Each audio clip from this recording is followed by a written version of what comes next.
Hello and welcome back to Terrifying Tales and Haunted Locations. Today we're diving into the extraordinary tale and origins of the legendary D.B. Cooper, the hijacker who literally disappeared into thin air, leaving behind a mystery that still fascinates us to this day.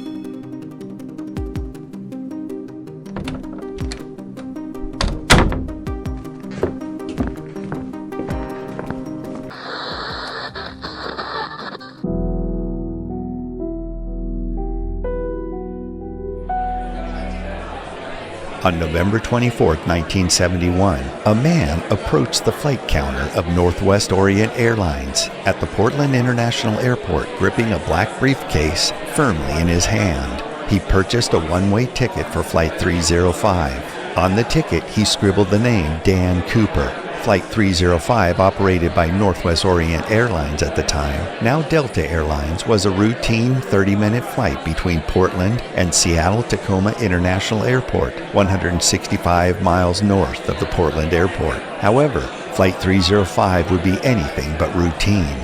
Eyewitnesses recalled Cooper as a white male in his mid-40s, wearing a black or brown business suit, a crisp white shirt, and a sleek, thin black tie. In addition, he wore a black raincoat and brown shoes. Carrying both a briefcase and a nondescript brown paper bag, Cooper confidently walked onto Flight 305, a Boeing 727 aircraft, seating himself in the rear, specifically in seat 18E. He summoned a flight attendant and placed an order for a bourbon and 7-Up.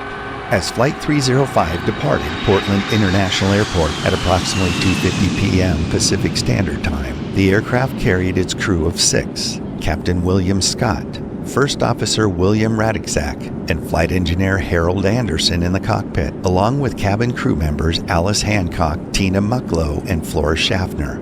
Additionally, there were 36 passengers on board, among them the hijacker, Dan Cooper. Shortly after takeoff, Cooper discreetly passed a note to flight attendant Schaffner, who occupied the jump seat directly behind him, initially regarding it as a routine message or even a possible flirtation. Schaffner casually stored the note in her purse. However, Cooper's persistence compelled her to reconsider. Urgently, he called Schaffner over once more and delivered the words that immediately demanded her attention. "Miss, you'd better look at that note. I have a bomb." Schaffner unfolded the note, revealing neat, all-capital letters printed with a felt-tip pen. Cooper's message was clear. "Miss, I have a bomb in my briefcase and want you to sit by me." Following Cooper's instructions, Schaffner returned the note to him and took a seat beside him, her mind racing with the gravity of the situation. With a calm demeanor, she discreetly inquired about the bomb. Cooper complied, opening his briefcase to reveal 2 rows of 4 red cylinders. At first glance, Schaffner assumed they were sticks of dynamite. Attached to these cylinders were wires and a large cylindrical battery, creating an ominous assemblage that resembled a bomb in every detail.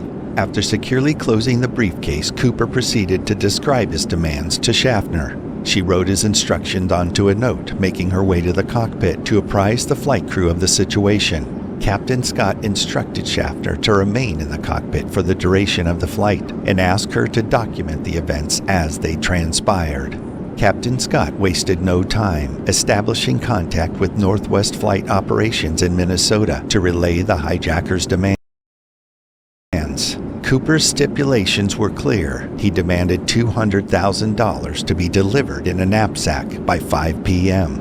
Additionally, he insisted on 2 front reserve parachutes and 2 back or main parachutes, emphasizing that the currency must be in negotiable American funds. The request for 2 sets of parachutes suggested Cooper's intentions, hinting at the possibility of a hostage or accomplice, a tactic to dissuade authorities from supplying non-functional equipment. With Schaffner in the cockpit, Flight Attendant Mucklow sat behind Cooper, serving as an intermediary between him and the flight crew.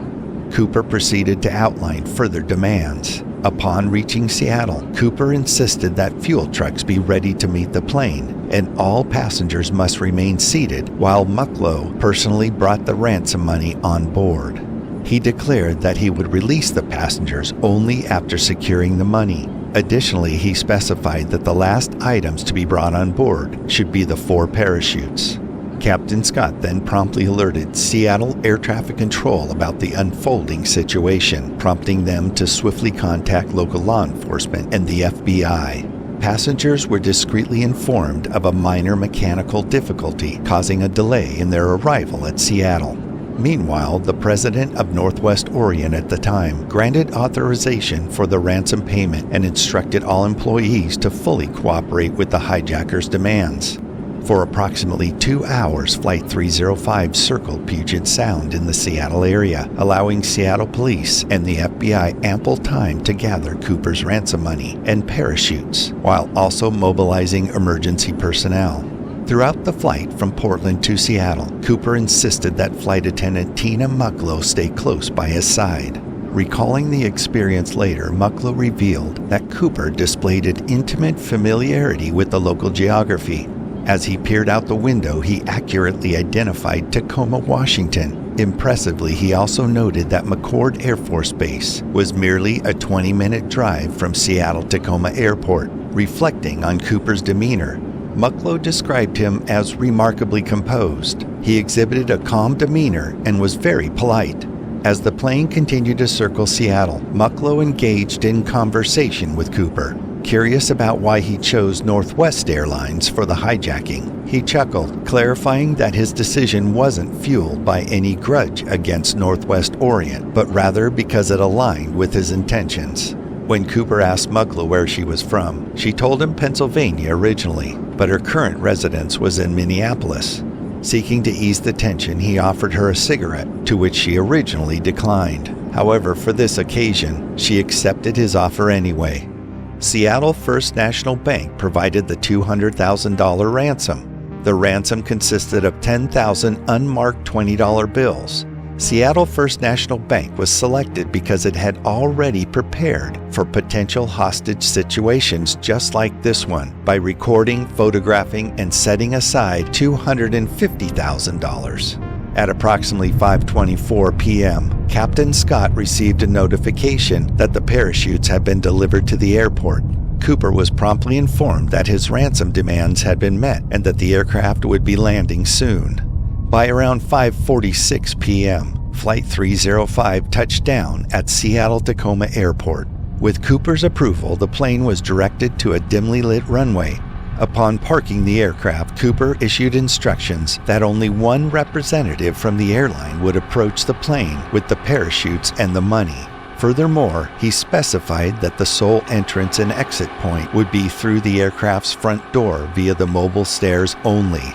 The role of courier was assigned to the Northwest Orient Seattle's operation manager. Following Cooper's directives, the ground crew attached the mobile staircase, while Flight Attendant Mucklow exited the aircraft through the front door to retrieve the ransom money. After securing the money bag, she walked past the seated passengers to deliver it to Cooper, seated in the last row. After a brief examination of the money, Cooper agreed to release the passengers. Once the passengers had safely disembarked, only Cooper and the 6 crew members remained on board. Following Cooper's demands, Mucklow made 3 trips outside the aircraft to retrieve the parachutes, which she then brought to him in the rear of the plane. As Mucklow brought aboard the parachutes, Flight Attendant Schaffner approached Cooper, asking if she could retrieve her purse from a compartment behind his seat. Cooper agreed, reassuring her that he wouldn't bite. Then, Flight Attendant Hancock chimed in, asking if the flight attendants could leave. Cooper unbelievably responded with a casual, "Whatever you girls would like," prompting Hancock and Schaffner to quickly disembark, leaving only Flight Attendant Mucklow and the 3 pilots on board. A hiccup in the refueling process led to a delay, prompting the arrival of a second and then a third truck to complete the refueling. Amidst the wait, Mucklow recounted how Cooper voiced his dissatisfaction, noting that the money had been delivered in a cloth bag instead of a knapsack as he had instructed. Now faced with a need to improvise, Cooper took matters into his own hands. With a pocket knife in hand, he sliced the canopy from one of the reserve parachutes and stuffed some of the money into the now empty parachute bag. An FAA official did request a face-to-face meeting with Cooper aboard the aircraft, but Cooper flatly denied the request. Taking charge, he instructed the cockpit crew to chart a southeasterly course towards Mexico City at approximately 115 miles per hour. However, Cooper seemed aware of the aircraft's limitations at low airspeeds and expressed concern about the potential for stalling. He also directed the flight crew to maintain an altitude below 10,000 feet. Additionally, Cooper specified that after takeoff, the landing gear must remain down, the wing flaps set to 15 degrees, and the cabin remain unpressurized throughout the flight. First Officer Radczak informed Cooper that the range of the aircraft would be limited due to the aircraft's configuration. He informed Cooper that they would only be able to fly about 1,000 miles before requiring another refueling. Cooper and the crew deliberated and settled on Reno Tahoe International Airport for refueling. Cooper went on further, instructing the aircraft to take off with the rear exit door open and the air stair extended. Additionally, he insisted that Mucklow remain on board to assist with the operation.